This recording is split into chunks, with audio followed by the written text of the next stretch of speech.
A lot of people say to be the change they want to see in the world, but when they arrive, they always let it go to their heads. The almighty dollar. But let's say, hypothetically, someone got that almighty demotion and managed to land full creative freedom and unrestricted control of their favorite game. How would they change it? I want to keep this theoretical situation in the realm of possibility, so don't expect anything too lavish or out of bounds like 6 billion free silver per player or anything like that. But I'm hoping by offering some of my ideas, maybe we can start a bigger, productive talk in the community that leads to some new ideas that NetEase can look at and hopefully, maybe even use. But not likely. Alright, with that, let's get into the video.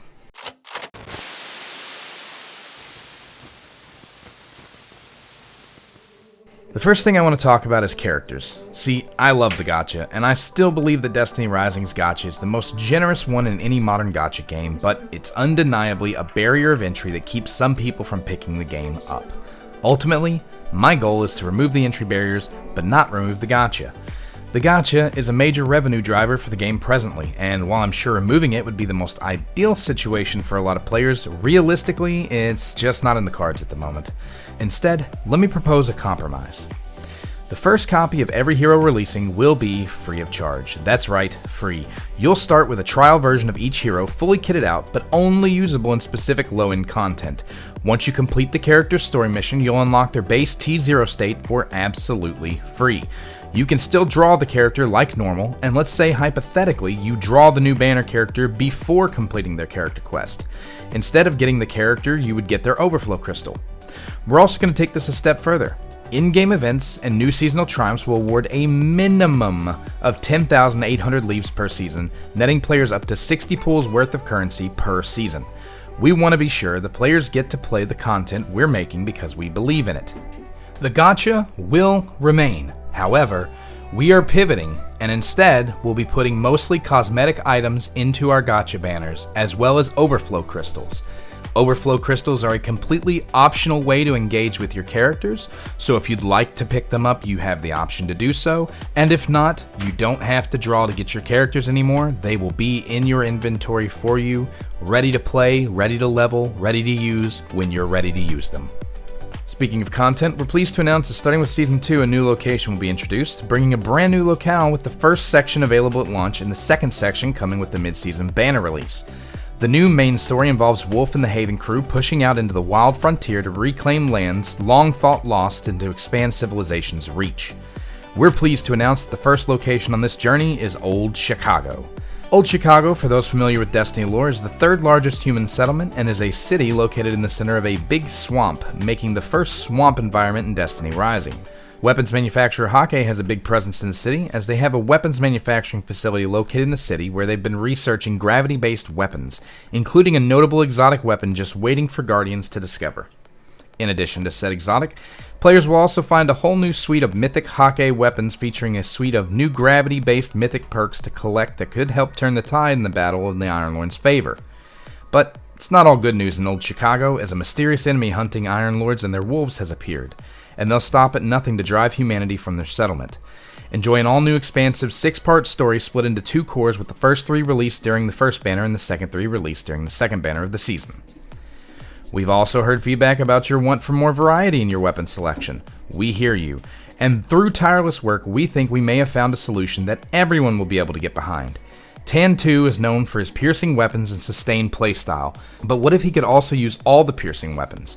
Hand cannon primaries and linear fusion rifle heavies will now be available on Tan 2. That's not all though, this is applying universally. Gwen will have access to fusion rifles and swords, Wolf will have SMGs, pulses, and autos, as well as grenade launchers and rockets, and the list goes on. From now on, all heroes released will be able to access weapons based on the combat style assigned to those weapons.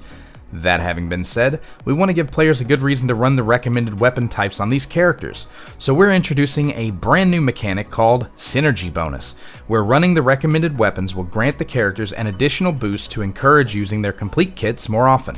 As an example on this, let's look at Wolf.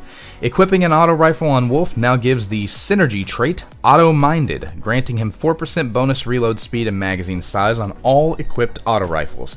Likewise, equipping a grenade launcher also gives him the synergy perk Shell Shock, which increases a grenade launcher's blast radius by 3% and its handling by 6%.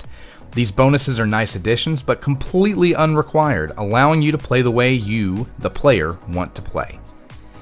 In addition to these changes, we're pleased to announce that more new content is coming.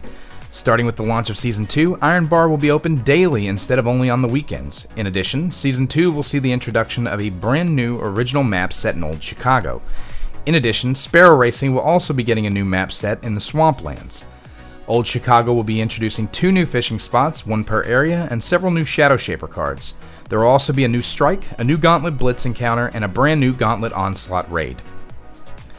We're also introducing a new relic set to farm out in Singularity Chaos, specifically tuned to our first new banner character. We won't ruin the surprise here, so you'll just have to discover them in-game when they launch on banner release, which is code for me saying that even in this hypothetical situation, I'm a little too lazy to just create a brand new set of relics right now. There's also 3 new events along with a brand new untimed game mode coming in Season 2, so rest assured there will be plenty of content to tackle.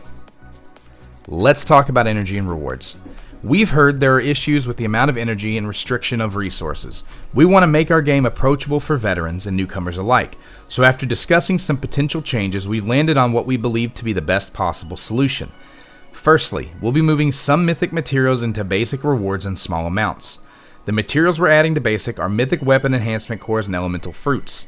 The basic track will now include fruits, which will have a 30% chance to reward 1 fruit of a random energy type. Strikes and Gauntlet Blitz will be getting 1 to 3 mythic enhancement cores.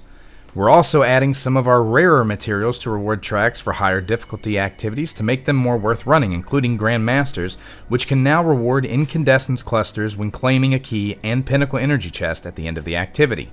Lastly, we're also changing how Pinnacle Energy will accrue. Starting each day, you'll be front-loaded 120 energy as per normal, but will begin accruing an additional 120 energy per day at a rate of 1 energy every 12 minutes for a total of 240 energy per day.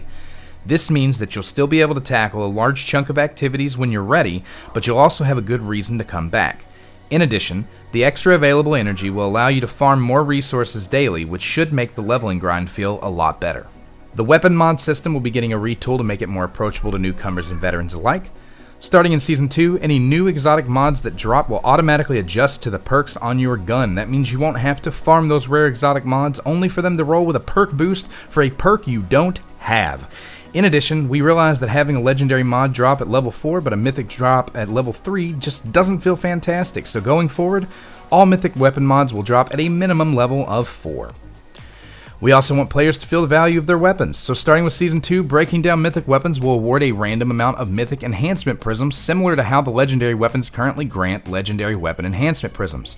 You'll also now be able to use Gear 1 level lower as infusion material, meaning legendary guns can be used as leveling material for mythics and mythics for exotics at a reduced XP gain compared to using the same level of weapon of the same rarity. We've also loosened restrictions on exotic weapon catalyst leveling, and you can now either use an additional copy of the exotic itself or an additional copy of the exotic catalyst to increase the catalyst level of the weapon.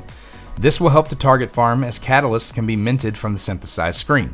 Starting with Season 2's first Gauntlet Challenge, a new leaderboard rush rule will be in place. Up to the first 100 teams to clear the raid within 24 hours will receive an exclusive variant color version of the new Gauntlet emblem, while the top 100 teams on the leaderboards following the 3-day competition period will receive the exclusive regular color animated emblem. We've heard your feedback loud and clear, and we understand that previous event was a little difficult. Going forward, we want to encourage teams to farm and chase that golden gold together. Therefore, we're implementing a new rule. Players will not be permitted to hold multiple ranking spots in the top 100. Since the leaderboard rush is intended to be an event that pushes teams to really refine techniques, time, and teamwork, we think it's fair that teams be required to stick together. This means that if you currently hold a high ranking spot with your team and make a substitution, that precious spot will be vacated. We understand life happens, but the point of the leaderboard rush is to give teams a goal to aspire to, and we want teams to stay together through the event. Luckily, we're giving a lot of advance notice to allow everyone to prepare.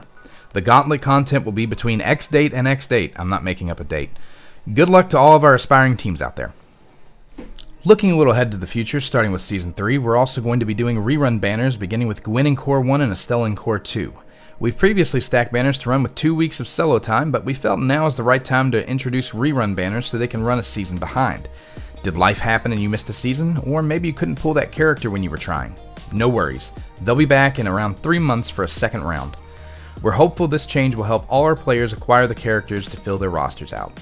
Next up, we're making improvements to the artifact system, specifically exotic artifacts. We've heard feedback that they're really difficult to reroll and hold a high cost barrier for a small benefit margin.